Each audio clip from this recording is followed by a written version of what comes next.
Chapter 8.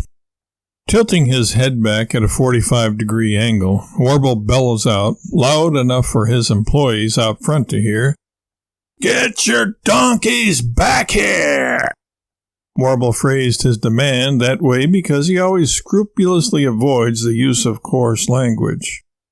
Leading the way, Ward Robespierre soon turns the corner, followed by Jacques Leroux, a 50-something health and fitness nut who is Warble's PFT, personal fitness trainer.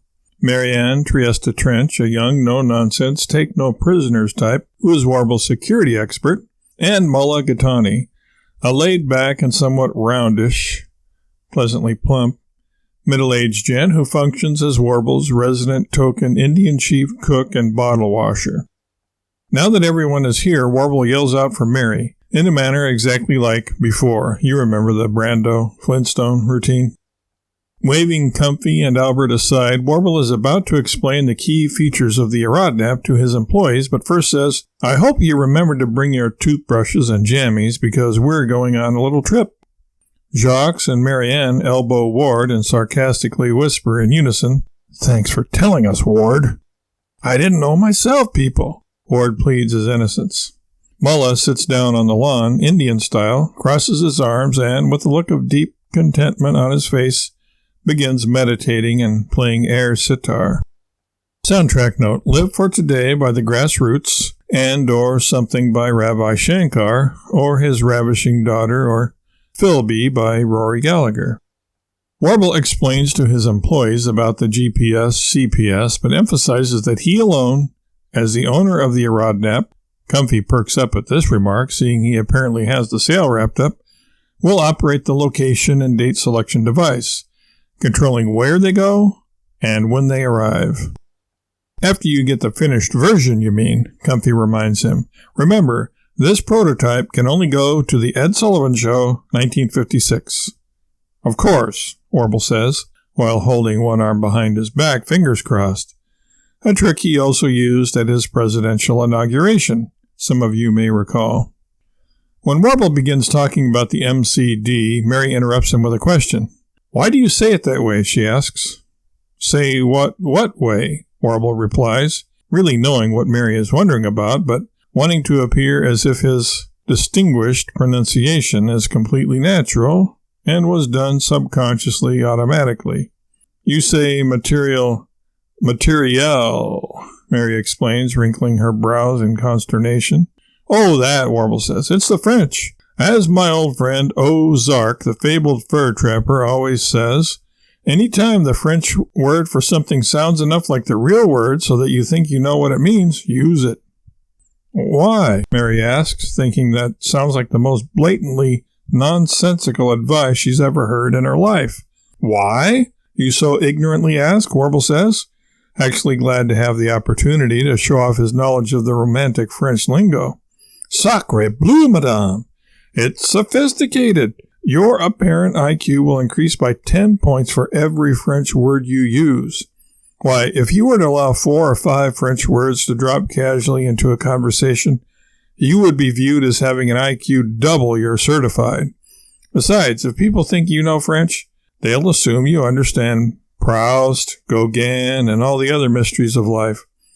They might even conclude that you can communicate with dolphins, which, by the way, are way smarter than most humans, although none are more intelligent than I, of course. You would be viewed as being twice as smart as the average human and 4 times as smart as your average congressman." "You may be onto something there, Warble," Jacques muses aloud. "Or maybe you're just on something." Mary pulls Warble aside for a private conversation. "Warble, tell me again why you hired that guy as your fitness trainer." "Mr. Leroux is a huckleberry above a persimmon, Mary." "Say again," Mary requests, still in the dark. Warble sighs. "Because he's such a great gymnast, that's why." "What's so special about his gymnastic abilities? He hasn't been in the Olympics or anything, has he?" "No, but who gives a hoot? He ate cereal bars while working out on the parallel bars. He ate one right after another. I've never seen anything like it."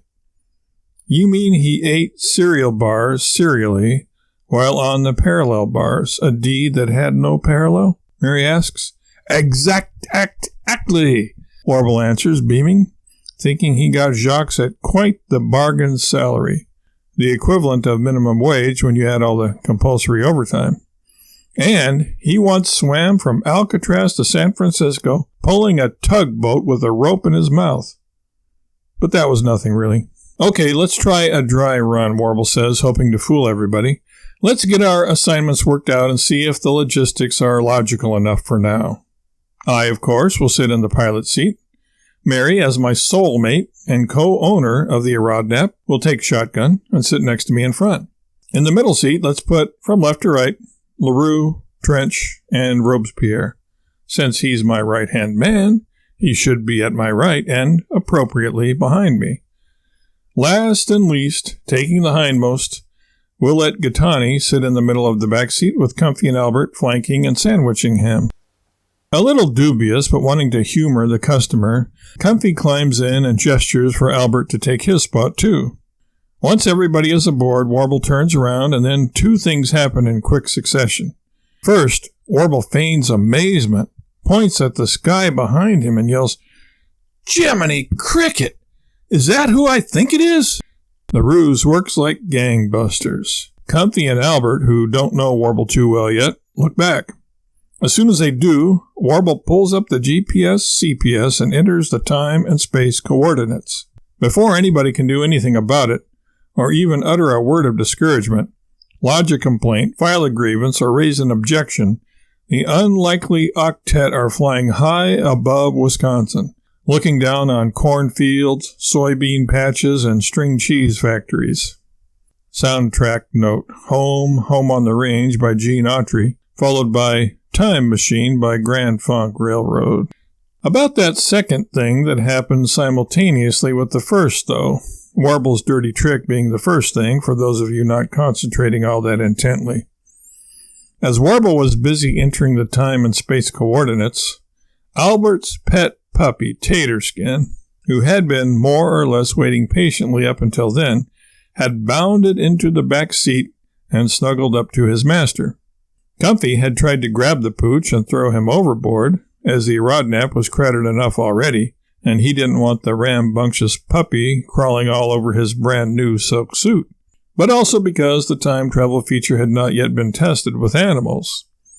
It is unknown as of yet just what it might do to them, and whether they would even survive it. Where are they heading, you ask? Warble has entered the following time and space coordinates into the GPS CPS. Location? Cooperstown, New York. Date? April 1st, 1992.